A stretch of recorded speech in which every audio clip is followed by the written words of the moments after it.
Hello all. आज हमारा next chapter है ट्रायंगल्स। बेसिकली ट्रायंगल हमारा एक 3 साइडेड पॉलीगन होता है विथ 3 एंगल्स। आपने अपने पिछली क्लासेस में पढ़ा होगा अबाउट कॉन्ग्रेंसी ऑफ द ट्रायंगल्स। अब हम ट्रायंगल्स चैप्टर में पढ़ेंगे अबाउट सिमिलैरिटी ऑफ ट्रायंगल्स। अगर आपको याद हो तो कॉन्ग्रेंसी ऑफ ट्रायंगल्स में होता था कि हमारे 2 triangles are of same size and shape तो आपको पता है कि इन दोनों ट्रायंगल्स की that they are triangles and same size का मतलब कि जो इनकी कॉरेस्पॉन्डिंग साइड्स हैं, जैसे this A B is equals to small A B, capital A C is equals to small A C and capital B C is equals to small B C. हम इन्हें कहेंगे congruent triangles. But similarity of polygon में ये होता है कि हमारे polygon की सेम शेप तो होती है but it is not necessary कि उनका सेम साइज भी हो। For example this is a big circle and this is a small circle. जो हमारे दोनों सर्कल्स की शेप सेम है बट इनका साइज सेम नहीं है, तो फिर हम दोनों सर्कल्स को कॉन्ग्रेट नहीं कह सकते बट हम इन्हें सिमिलर कह सकते हैं। Similarly in case of triangles हमारे पास एक बिग ट्रायंगल है ABC and small triangle DEF। इनकी शेप सेम है बट इनका सेम साइज नहीं है, दे आर सिमिलर ट्रायंगल्स। अब हमारे ट्रायंगल्स को सिमिलर प्रूव करने के लिए कुछ कंडीशंस हैं। Let's study about that. 2 polygons of same number of sides are similar. First condition हमारी ये है that their corresponding angles are equal. Second condition हमारी ये है that their corresponding sides are in the same ratio. For example हमारे 2 triangles हैं 1 2 3। हमारे first triangle के एंगल्स 4 5 6 हमारे सेकेंड ट्राइंगल के angles. According to first condition जो हमारे कॉरेस्पॉन्डिंग एंगल्स हैं, मतलब हमारा angle 1 should be equal to angle 4, angle 2 should be equal to angle 5 and angle 3 should be equal to angle 6. And according to second condition, let us take our sides be A, B, C, D, E, F. जो हमारी corresponding sides है ratio है ये equal होनी चाहिए। Means A by D should be equal to B by E, second corresponding side should be equal to C by F, third corresponding side। अगर हमारी ये दोनों कंडीशंस फुलफिल करती हैं इसका मतलब हमारे ट्रायंगल्स आर सिमिलर। वरना अगर एक भी कंडीशन फुलफिल नहीं करेगी तो हमारे ट्रायंगल्स सिमिलर नहीं होंगे।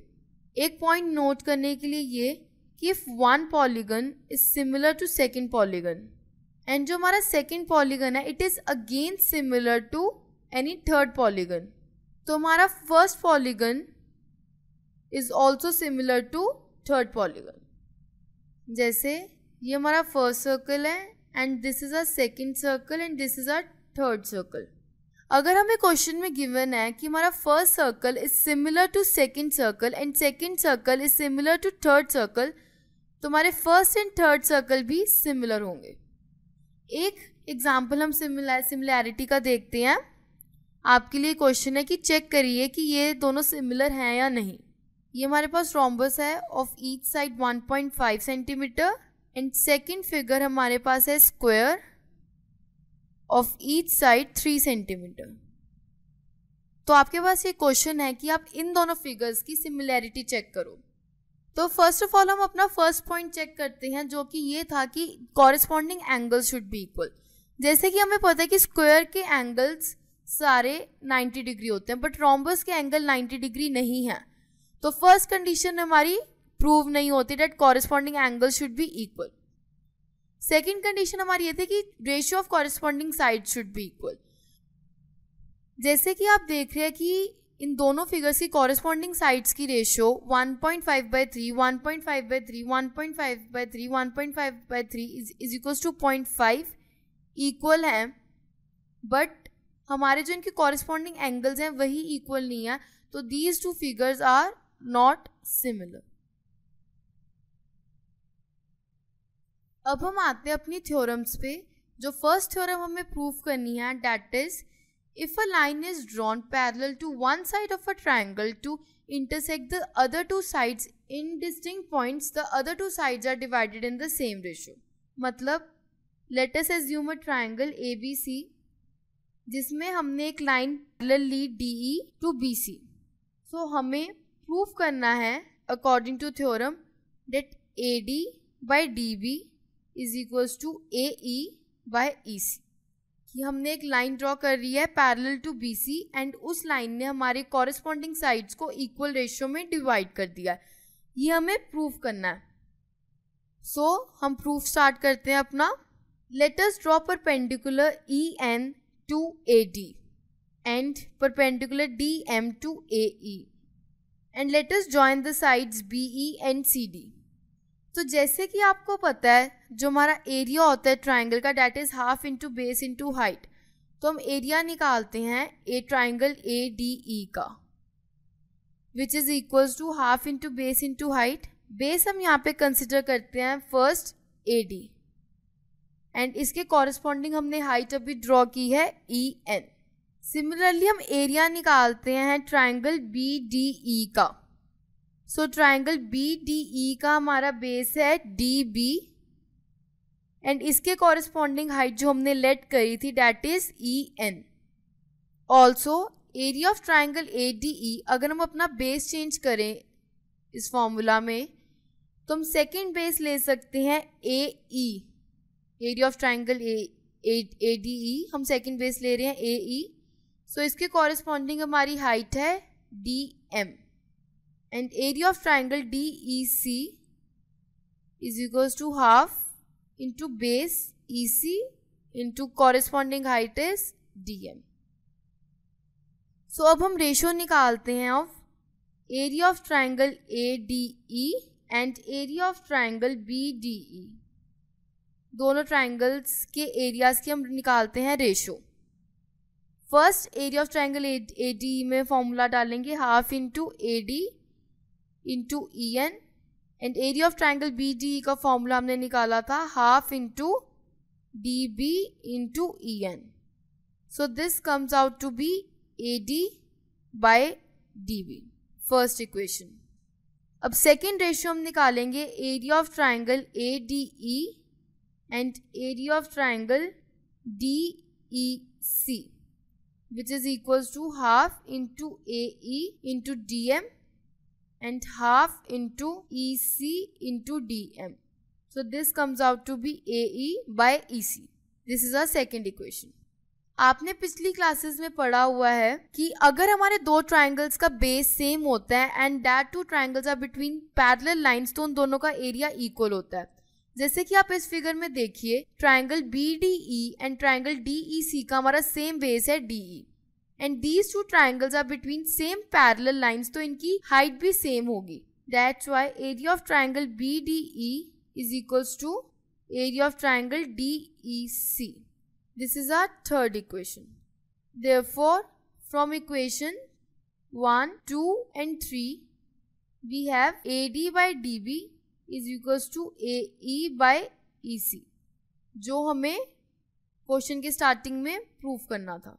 हमारी ये थ्योरम प्रूव होगी कि अगर हम एक ट्राइंगल में बेस के पैरेलल लाइन ड्रॉ करते हैं तो हमारी कॉरेस्पॉन्डिंग साइड्स की रेशियो सेम होती है. अब इस थ्योरम को और क्लियर करते हैं हम एक एग्जांपल कंसिडर करके. हमें क्वेश्चन में दिया हुआ है एक triangle ABC and BC base के पैरेलल एक लाइन ड्रॉ करी हुई है DE. सो हमें प्रूव करना है that AD by AB is equals to AE by AC. सो हम इसका प्रूफ स्टार्ट करते हैं. जैसे कि अभी हमने पिछली थ्योरम में पढ़ा कि हमें DE parallel to BC given है. So according to the first theorem we will have AD by DB is equals to AE by EC की कॉरेस्पॉन्डिंग साइड्स की रेशियो हमारी इक्वल होगी. अगर हम इसका रेसिप्रोकल ले लें so we will have DB by AD is equals to EC by AE. Adding 1 to both sides, DB by AD plus 1 is equals to EC by AE plus 1. LCM लेके हम इन्हें add करें. So according to figure DB plus AD is equals to AB by AD, and EC plus AE is equals to AC by AE. So again taking reciprocal of both sides, we'll have AD by AB is equals to AE by AC. So we got a answer जो हमें prove करना था. So ये हमारा question था according to first theorem. अब first theorem आपको clear हो गई होगी कि क्या है, बट सेकेंड थ्योरम ये है कि फर्स्ट थ्योरम का converse is also true, which is if a line divides any two sides of a triangle in the same ratio, then the line is parallel to the third side. इस question में हमें उल्टा given है. हमारा एक triangle है ABC and हमारी कोई भी लाइन है DE, एंड हमें क्वेश्चन में गिवन है that AD by DB is equals to AE by EC. जो हमें क्वेश्चन में गिवन है, एंड हमें प्रूफ इस क्वेश्चन में ये करना है that DE is parallel to BC. जो हमें फर्स्ट थ्योरम में गिवन था वो अब हमें इसमें प्रूफ करना है. So let us start with the proof. हम एक लाइन कंसिडर करते हैं DE dash and assume that DE dash is parallel to BC, but DE is not parallel to BC. अगर हमारी DE dash is parallel to BC, so we have, according to first theorem, AD by DB is equals to AE dash upon E dash C. So according to first and second equation, we have AE by EC is equals to AE dash upon E dash C. अगर हम दोनों sides पे अब 1 add कर दें, means AE by EC plus 1 is equals to AE dash by E dash C plus 1.